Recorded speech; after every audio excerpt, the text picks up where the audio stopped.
ترقی کی راہ پر گامزن روشن پاکستان میں ایک نیا کام ہونے جا رہا ہے اور وہ کام ہے پاکستان میں ڈیم کی تعمیر، جس کے لیے 1400 ارب روپے کی خطیر رقم درکار ہے۔ لیکن یہ خطیر رقم آئے گی کہاں سے؟ یقیناً یہ سوال اس وقت کے تمام معاشی پنڈتوں اور ملک کی معیشت کی جو گورننس ہے یا ملک کی معیشت کی جو پلاننگ ہے وہ کرنے والے لوگوں کے ذہنوں میں گھسا ہوا ہے، اور لوگ مختلف حوالوں سے اس کا جواب تلاش کرنے میں اس وقت سرگرداں ہیں۔ مگر آج ہم آپ کو بتائیں گے کہ آرمی کی جانب سے جو 1 ارب روپے کی خطیر رقم اس وقت ڈونیٹ کر دی گئی ہے پاکستان آرمی کی جانب سے ڈیم فنڈ کے لیے، جسٹس ثاقب نثار صاحب جو ہیں ان کی آواز کے اوپر اور عمران خان صاحب کی اپیل کے اوپر، جو آرمی کے چیف جناب قمر جاوید باجوہ صاحب نے عطا کی ہے عمران خان کو، اس رقم کو دینے کا بنیادی مقصد کیا ہے اور کون سا ایسا ملک ہے جو اس وقت پاکستان کا ساتھ دے رہا ہے، اور کون سے ملک اور ایجنسیز اس وقت اس پوری پلاننگ سے جل رہے ہیں، اور کیا نئی حکمت عملی اپنائی ہے حکومت نے جس سے ڈیم تیار کیا جائے گا۔ ناظرین، اس سے پہلے کہ ویڈیو میں آگے بڑھا جائے، آپ تمام احباب کو ہم خوش آمدید کہتے ہیں دی انفارمیٹکس میں۔ اگر آپ نے ابھی تک ہمارے چینل دی انفارمیٹکس کو سبسکرائب نہیں کیا تو ابھی نیچے دی گئی لنک بار میں موجود سبسکرائب کے بٹن پر کلک کیجئے اور چینل کو سبسکرائب کر لیجئے۔ اس کے علاوہ وہیں پر موجود بیل آئیکن یعنی گھنٹی کے نشان کو دبا کر آنے والی ویڈیوز کی اپڈیٹس کو آن کر لیجئے۔ ناظرین، معاملہ کچھ یوں ہے کہ پاکستان کو اس وقت 120 دن تک اپنے اندر پانی سٹور کرنے والے ایک بہت بڑے ڈیم کی ضرورت ہے۔ جس جگہ پر ڈیم بنایا جا رہا ہے اس جگہ کا نام ہے دیامر اور بھاشا۔ یہ دو علاقے ہیں جو ایک دوسرے سے متصل ہیں، اور ان دونوں علاقوں کے اندر پانی کو سٹور کرنے کے لیے بہت بڑا جو ہے سپیس گیپ موجود ہے۔ اب یہاں پر اگر پانی کو سٹور کیا جاتا ہے تو بہت ہی آسانی کے ساتھ جو ہے وہ ہم لوگ پانی کو سٹور کر کے گلیشیئرز کو پگھلنے کی وجہ سے، جو پانی یہاں پہ سٹور ہوگا گلیشیئرز کے پگھلنے سے، اس کو ہم یہاں پہ سٹور کر کے اپنے آپ کو سکون میں لا سکتے ہیں، کیونکہ جب پانی سٹور ہو جائے گا تو سیلاب سے یہ ملک بچ جائے گا۔ کسی حوالے سے ملک میں سیلاب نہیں آئیں گے، لوگوں کی زندگیاں آسان ہو جائیں گی، اور جب سیلاب نہیں آتے تو ملک و قوم کی ترقی کی یہ ایک بنیادی ضمانت ہوتی ہے۔ تو ہم یہ چاہتے ہیں کہ یہاں پہ سیلاب نہ آئے۔ اب اس سیلاب کو روکنے کے لیے اور کلائمیٹ چینج کی وجہ سے جو پانی کی قلت کا ہم لوگوں کو اندیشہ ہے آنے والے وقت میں، اور بجلی کی کمی کا، ان دونوں چیزوں کا جو ہے وہ ادراک ہونے کے بعد جو ہے وہ جو واحد حل تمام لوگوں کے ذہنوں میں آیا، جو کہ انجینئرز کے ذہنوں میں آیا، واپڈا کے ذہن میں، لیسکو کے ذہن میں، کراچی الیکٹرک کے ذہن میں، وہ صرف ایک ہی تھا، اور وہ ہے ڈیم۔ اگر یہ ڈیم نہ بنایا گیا تو 2025 تک پاکستان خشک سالی کا شکار ہو سکتا ہے، اور وہی حال ہوگا جو کیپ ٹاؤن کا ہوا تھا۔ اب اس تمام سانحے سے نکلنے کے لیے پاکستان کے پاس ایک ہی آپشن ہے، اور وہ آپشن ہے اس ڈیم کی تعمیر۔ لیکن ایک ملک ایسا ہے جو کہ ان تمام تر باتوں کے باوجود پاکستان کے ساتھ اب اس موقع پر، اس نازک موقع پر بھی اپنی دشمنی نبھانے سے باز نہیں آ رہا، اور وہ ملک کوئی اور نہیں بلکہ صرف ایک ہی ملک ہے جس کا نام ہے بھارت۔ یہ ایک ایسا پلیت ملک اور ایسی پلیت لوگوں کی آماجگاہ ہے جو لوگ چاہتے ہیں کہ پاکستان تباہ و برباد ہو، یہاں کا امن و امان ختم ہو جائے، اور وہ پاکستان کو آنے والے پانی پر مسلسل ڈیم بنا کر ہمارے راوی کو خشک کر رہے ہیں۔ انہوں نے چناب کو خشک کر دیا، اور اس طرح کے وہ دریا جو کہ پاکستان کے لیے ایک ریڑھ کی ہڈی کی حیثیت رکھتے تھے، ان سب کو خشک کر دیا۔ ناظرین، پنجاب کو 5 دریاؤں کی سرزمین کہا جاتا ہے، مگر یہاں پر آنے والا پانی چونکہ کشمیر سے آتا ہے، اس لیے کشمیر کے اندر بھارت کی اجارہ داری ہے، بھارت نے اپنی فورس وہاں پر بھیج رکھی ہے۔ تو کشمیر جو ہے وہاں پر اگر قبضہ ہو جاتا ہے بھارت کا، تو الٹیمیٹلی یہ ہوگا کہ بھارت وہاں پر ڈیمز تعمیر کر لے گا، اور ان ڈیمز کی تعمیر کی وجہ سے جو کشمیر کا علاقہ ہے، اس علاقے کی وجہ سے پاکستان جو ہے وہ خشک سالی کا شکار ہو سکتا ہے۔ اب ان لوگوں کو اصل چیز جو سوچنے کی ضرورت تھی پاکستانی عوام کو، وہ یہ تھی کہ ڈیم تعمیر کس طرح کیا جائے۔ سب سے پہلے تو اس بات کو شروع کیا جسٹس ثاقب نثار نے، اور انہوں نے پوری قوم کے سامنے یہ اعلان پیش کیا کہ آپ لوگ سب مل کر چندہ دینا شروع کریں۔ 10-10 روپے جو ہیں وہ آپ ایک میسج کے ذریعے اس قوم کے خزانے میں ڈال سکتے ہیں۔ بنیادی طور پہ 10-10 روپے سے ڈیم نہیں بنا کرتے، مگر یہ 10 روپے کی کیمپین سٹارٹ کرنے کا مقصد یہ تھا کہ وہ لوگ جو خطیر رقم دے سکتے ہیں وہ ضرور دیں۔ اب ایک سوال یہ پیدا ہوتا ہے کہ حکومت جو ہے وہ ڈیم کیوں نہیں بنا رہی، عوام سے پیسے کیوں مانگے جا رہے ہیں؟ ناظرین، نواز شریف اور ان کے تمام جو چیلے تھے ان سب نے مل کر اس قوم کو لوٹا ہی اتنا ہے کہ آپ کے قومی خزانے میں اتنا پیسہ موجود ہی نہیں کہ آپ اپنے بلبوتے پر ڈیم تعمیر کر سکیں،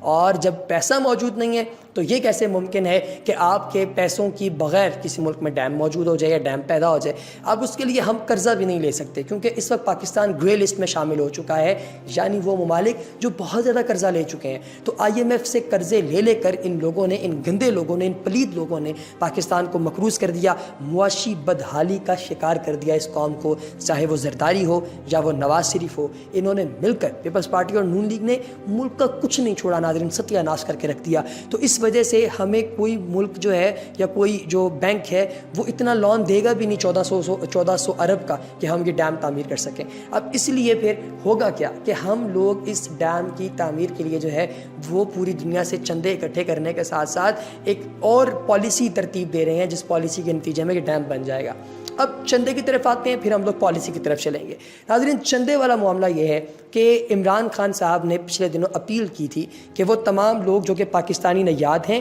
اور دنیا کے مختلف علاقوں میں بس رہے ہیں، کام کر رہے ہیں، جاب کر رہے ہیں، اپنی خدمات سر انجام دے رہے ہیں، وہ جس ملک کے اندر موجود ہیں ان سے یہ گزارش ہے ہماری کہ اس ملک سے وہ تھوڑا بہت چندہ اکٹھا کریں، تقریباً $1000 جو تقریباً 1 لاکھ پاکستانی بنتے ہیں، ان کو آپ اپنے بینکس میں جمع کروائیں اور ان بینک سے وہ ڈیم فنڈ کی مد میں حکومت تک پہنچ جائیں گے۔ اب آپ کا پیسہ میرے پاس ہے اور میں اس پیسے کو اسی طرح سے استعمال کروں گا جس طرح یہ میرا اپنا پیسہ ہو۔ میں اس میں نہ تو خود چوری کروں گا اور نہ کسی کو چوری کرنے دوں گا، یہ ماننا ہے عمران خان صاحب کا، اور قوم عمران خان پر یقین بھی کرتی۔ اس بات سے بھی آپ لوگ آگاہ ہیں کہ وہ یقین کرتے ہیں کہ عمران خان جو بات کرے گا وہ سچی ہے، کیونکہ خان نے کبھی جھوٹ نہیں بولا، خان نے کبھی بددیانتی نہیں کی، اور خان نے حتی الامکان کوشش کی ہے کہ ملک کو کرپشن سے پاک کیا جائے۔ اسی مد میں انہوں نے اپنے ہی جو وزیر ہیں، صوبائی وزیر، ان کو بھی نکال باہر کیا، اور ساتھ ہی ساتھ جتنے بھی کیسز تھے جو کہ پینڈنگ تھے کرپشن کے، ان کیسز کے اوپر بھی بڑی تیزی اور سختی سے کام جاری ہے۔ کسی کو 1 روپے کی اور 1 منٹ کی لچک نہیں دی جا رہی، ہر حوالے سے ملک و قوم کی بہتری کے لیے کوششیں جو ہیں وہ جاری رکھے ہوئے ہیں یہ تمام لوگ۔ اب اس چیز کو دیکھتے ہوئے ناظرین، پھر کس کا دل نہیں کرے گا کہ وہ ملک و قوم کے لیے کچھ اچھا کرے؟ ظاہر ہے ہر شخص ملک سے محبت کرتا ہے۔ آپ کبھی غور کیجئے گا کہ اگر آپ کبھی واگا بارڈر پہ جائیں تو وہاں پر نہ چاہتے ہوئے جب پاکستان کا جھنڈا بلند ہوتا ہے، پاکستان کا قومی ترانہ بجتا ہے، تو ہر شخص اپنی جو ہے وہ کرسی سے اٹھ کر، اپنی سیٹ سے اٹھ کر کھڑا ہو جاتا ہے اور اس کی آنکھوں میں آنسو آ جاتے ہیں، اس کو جوش آتا ہے، وہ نعرے لگاتا ہے۔ کیوں؟ کیونکہ ملک کی جو محبت ہے یہ اللہ پاک نے ہمارے جسموں کے اندر داخل کر دیا، ہمارے دماغوں میں، ہمارے دلوں میں ایڈ کر دی ہے۔ اگر آپ غور کریں نا تو تاریخ میں آپ کو اتنی بے شمار مثالیں ملیں گی اس حوالے سے کہ آپ کو میں ایک جنرل مثال جو ہے اس سے سمجھاتا ہوں کہ ہوا کچھ یوں کہ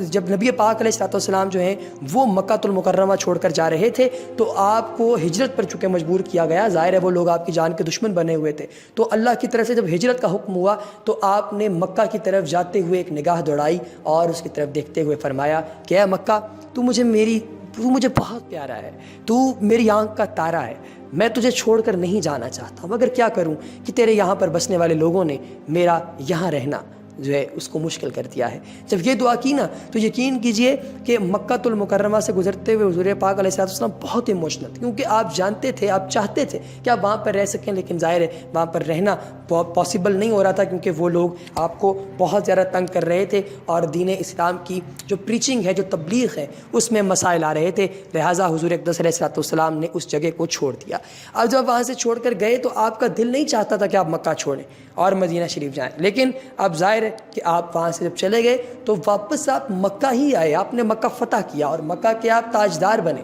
تاجدار مدینہ، رحت قلب و سینہ، شفیع المذنبین، رحمت للعالمین۔ آپ جب اپنے ملک سے اتنی محبت کرتے ہیں تو آپ کی امت ہی کیوں نہیں کریں گے؟ ظاہر ہے سب کریں گے، لیکن اب حکومت جو ہے وہ کیا کر رہی ہے؟ حکومت نے ایک نیا پلان ترتیب دیا ہے جس کے تحت یہ جو ڈیم ہے اس کو ایک کمپنی بنایا جائے گا، اس کے 48% جو شیئرز ہیں وہ لوگوں کو سیل آؤٹ کیے جائیں گے، لوگوں نے شیئرز کو خریدیں گے اور انہیں خریدنے کے بعد جو ہے وہ 52% جو شیئرز ہیں ان شیئرز کو حکومت رکھے گی اپنے پاس۔ اب یہ جو 48% شیئر سیل کیے جائیں گے، ان شیئرز کے اندر سے پاکستانی لوگ بھی اسے خرید سکتے ہیں، 500 روپے اور 1000 روپے کا شیئر یہاں پہ ملے گا، اور اس کو انٹرنیشنل لوگ بھی خرید سکتے ہیں، لیکن حکومت کی زیادہ کوشش یہ ہے کہ انٹرنیشنل لوگ یہ خریدیں تاکہ انویسٹمنٹس پاکستان کے اندر آئیں۔ اب بیرون ملک جو لوگ بستے ہیں ان کو جو پیسہ دیا جائے گا وہ تقریباً جو ہے وہ 150 گنا ہوگا، یعنی کہ جو اس کو جو منافع ملے گا، اور پاکستان میں بسنے والوں کو جو منافع ملے گا اس کی شرح ہوگی 100%۔ اس طریقے سے لوگوں کو بجلی کے یونٹس کی مد میں اور کیش کی مد میں جو ہے وہ منافع بھی عطا کیا جائے گا اور ڈیم بھی انشاءاللہ بن جائے گا، اور حکومت کو یہ امید ہے کہ جو ہے وہ تقریباً 10 ارب سے زیادہ روپیہ جو ہے وہ اس شیئرز کو خریدنے اور بیچنے کے چکر میں جو ہے وہ یوز ہوگا، یوٹیلائز ہوگا۔ ناظرین اب تک کے لیے اتنا ہی، آپ کے اپنے چینل انفارمیٹکس کے توسط سے۔ اگلی ویڈیو تک دیجیے اجازت، اللہ نے کے بعد۔